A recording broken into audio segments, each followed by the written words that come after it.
it's always one thing to think positively about money and finances, but it's a whole other thing because that is the one tangible thing that you need in order to move things forward, in order to improve your life. So the way to go about that is a whole huge topic, which someone here is ready to break down for us, and especially our relationship with others and finances. Her name is Rina Hicks, and she is an investment banker and an author and my own very personal financial guru. She's very good at what she does, and she's here to demystify the issue of love and money. Welcome. Come out here, hon. Hello. How are you? Good, thank you. Good to see you. Thank you for having me back. It is our pleasure, absolutely. Well, today we're going to focus a little bit on love and money. Yeah, but before we get there, I think it's very important that we go back to the foundation of how we understand money. Yeah. As children, especially my generation, we're just told it's not there. Don't talk about it. Yeah. And when you get it, it was awesome, you know. But there wasn't too much in terms of education. Whereas today, you can tell young people, the banks are addressing them. There's room for kids to do with finances. Why is it important to have a foundation as an individual? It's very important, and the foundation needs to be right, because that foundation forms your habits, it forms your attitude, it forms your beliefs where money is concerned. And really, this is the core that determines how you will do later on in life. So if you have the wrong beliefs, you have the wrong attitudes, you'll never make it. If you have, you know, you hear people say rich people are corrupt, or, you know, somebody who's been brought up knowing money doesn't grow on trees, so money is very difficult to come by. And so they'll always believe that. And so if you have the wrong beliefs about money, then it will affect every area of your life. In fact, the Bible says money answers everything. Right. It starts with money. And it's the truth. I mean, if you look at all the collapses we've had, all the different challenges we've had, it's because of money, because of greed. It all comes to money. And so if you have the right foundation, then you're sorted. Okay. What is the right foundation? There are parents who are watching you now who've never had a conversation with their 8, 9, 10-year-olds about money. Because for them, they've come from that generation of it's not to be talked about, it's not there, it's hard to come by. How do you create that foundation?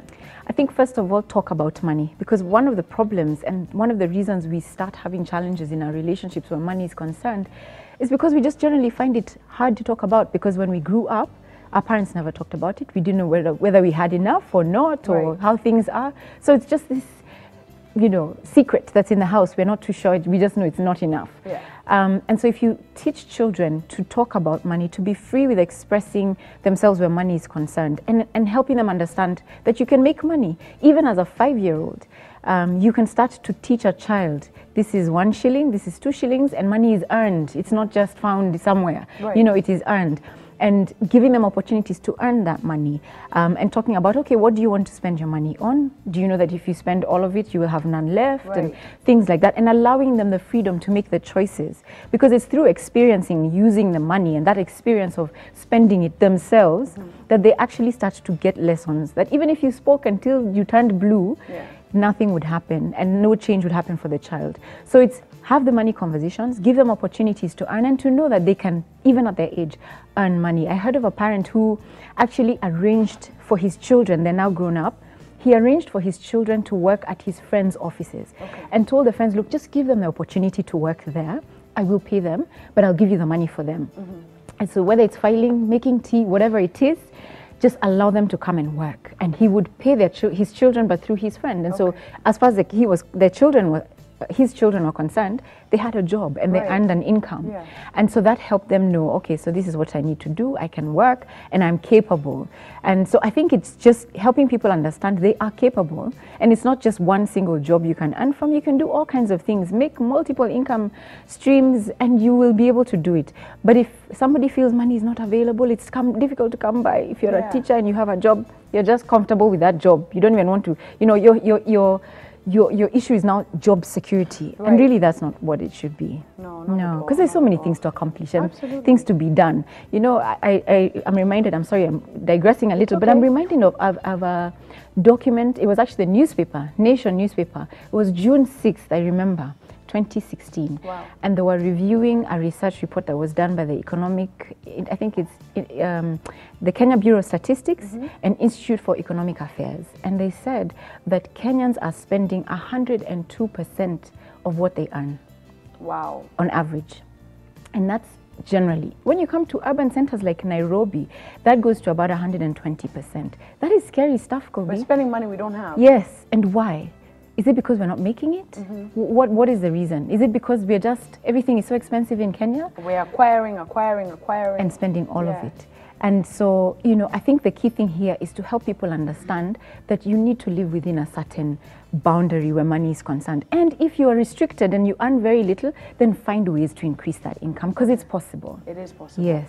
One thing I can definitely say, I mean, it sounds great when you put it as you have. Yeah. But there is a sense of, I guess, especially for young people, you know, if your mom is hustling, if your dad is hustling, and you can see it, they don't need to tell you that they are sort of in the place where they're struggling to make ends meet. You know, it's living check to check, it's about paying bills, it's about that. It's very difficult for that kind of individual to start giving you wonderful financial life lessons.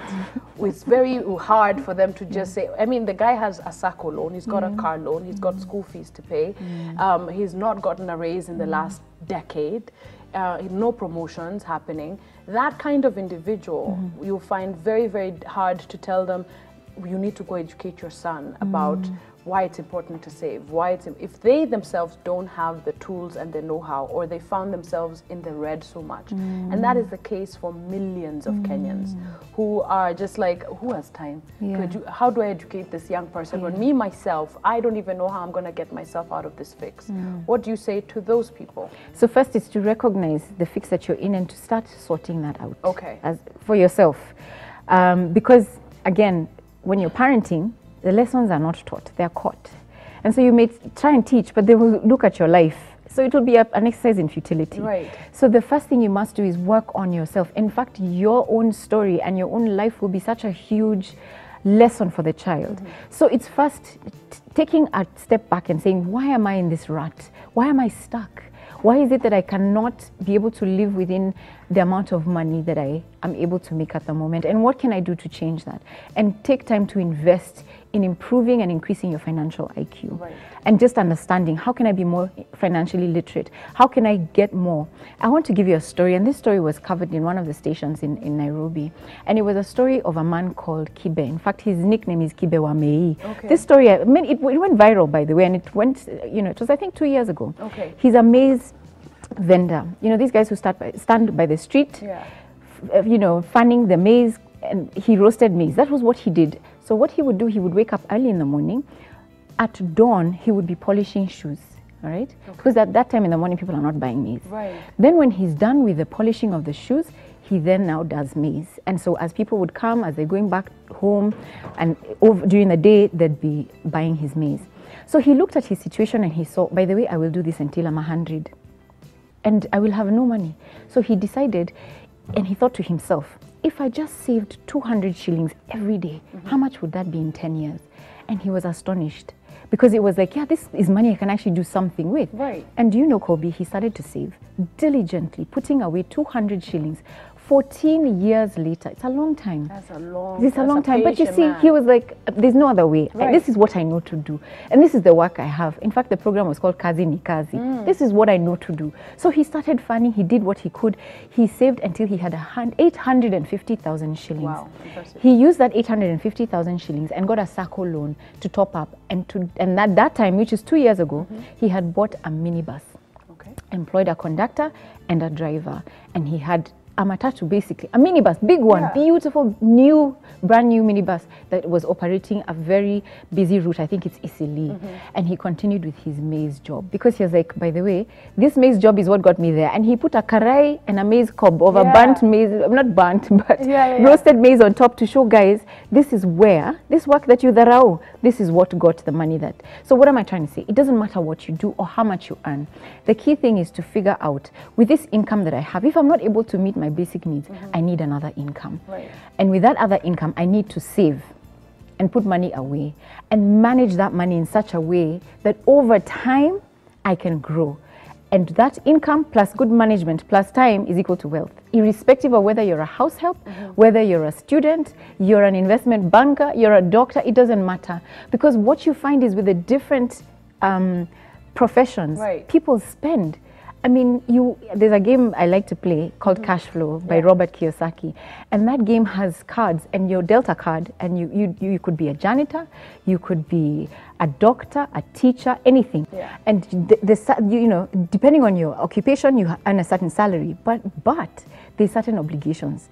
You have a child, there's a certain school they will go to if you're a doctor. You drive a certain car if you're a doctor. You live in a certain neighborhood. So your expenses balloon, and at the end of the day, when you look at net worth, you and the janitor are the same. Right. You know that? Yes. So people feel, those guys earn so much money. It's not about how much you earn. It's about how much do you keep. And how do you manage what resources are in your hands right now? Right. Yeah. Okay. Very interesting. Now, one of the things I can definitely say is for young people who are watching, because this first part we're focusing on the foundation. Yes. A lot of young people have not even had the sweet taste of your first salary. Yeah. Right? How many people here have enjoyed the first salary? Just put your hand up. Fantastic, fantastic. Not very many, right? But how many people want to enjoy the fruits of the first salary? Yeah? These are the guys I want to target, basically everybody. People who have spent money that they haven't made yet. Yeah. You've already spent it in your mind. You already spent it. When it lands, it will just go.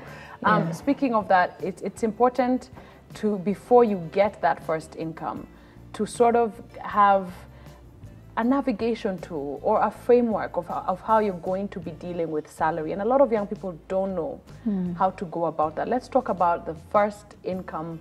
You know, your first salary. What should you do with your first salary? Because that, I think, is the gate that opens up everything else that is to follow.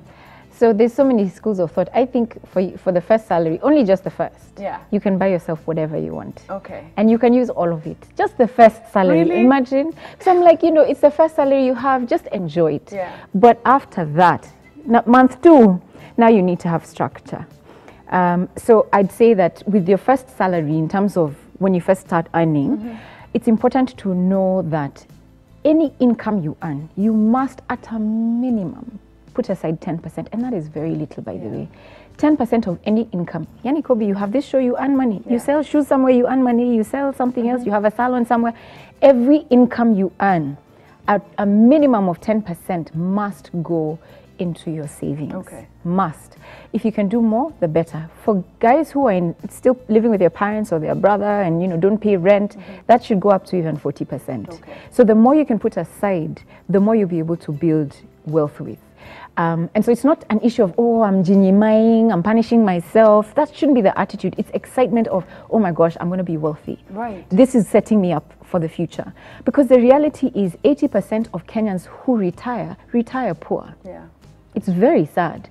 But if you can decide from today, I'm 19, I'm starting to earn my salary, then you can start putting aside money, and it's amazing how it grows over time. So that's what I would say. Okay. Then after you've put aside the rest, I mean, whether you take rent of 12,000, those are details. Yeah. The important thing is to first set it aside and then now decide how you want to spend the rest once you've put aside that 10%, minimum 10%. If you can do more, better. But it means that then, in a sense, if you know, if you're earning, your first salary is 50,000. Right, for example, and you're to put away a chunk of that. It means that your cost of living and your standard of living are something that should really come into play as a young person. Yes. You need to put into consideration, just because you're getting this 50K doesn't mean now you can move out. No, not at all. It doesn't mean that now you can buy that new whatever. Yeah. You know, it doesn't work like that at all. And I think a lot of us, that's mentally where we are. Yeah. It's the moment the money comes, I need to get that thing that I've always wanted. and that attitude, I guess, needs to change as well. So it doesn't, you can get it, but there's a process to getting it. So you can say, I'm going to save X amount of money for the next 6 months, 12 months to get this thing I've always wanted. Right. Just delay a little bit and then you'll be able to afford it. But then if you get it with all the 50,000 all at once, you know, then there's something there. Yeah, then you miss out on an opportunity to grow the money a lot faster. Okay, fantastic. Give it up for Rina, guys. Yeah, she's great. Okay, so when we come back, we talk about when your salary is being waited for by everybody.